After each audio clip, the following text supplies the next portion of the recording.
I am happy to be invited to talk a little about the work of the Women's Initiative. This endeavor has my full support.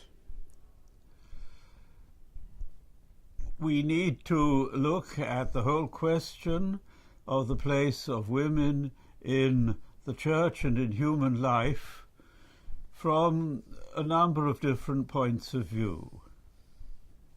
From the point of view of creation, man and woman are created equally in the image and likeness of God.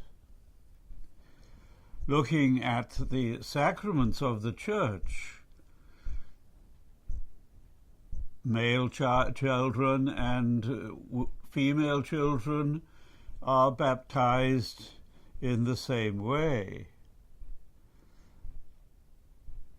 They are equally marked, both of them, with the seal of the Holy Chrism, the second sacrament of anointing. It is true that at the end of the baptismal service, a male child is brought into the sanctuary, but a female child is brought only up to the gates of the icon screen. That is a question that we might examine in the future, why there should be this distinction.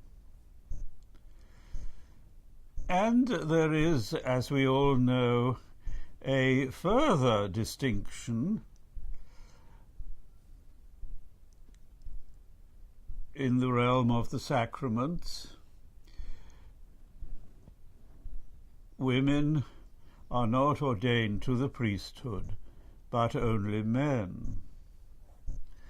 Now, certainly, the Women's Initiative should not concentrate only on that question, controversial though it is, but that will form part of our program.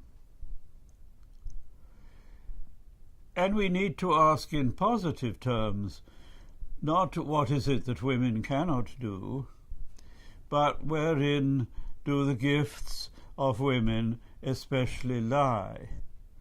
Are there other forms of service in the church, alongside the ministerial priesthood, where women might be specially gifted? In the giving of spiritual counsel, for example. In our Orthodox tradition, there are certainly not only spiritual fathers, but spiritual mothers. These, then, are among some of the topics which I hope the Women's Initiative will be looking at. Let us look at these questions in an open spirit.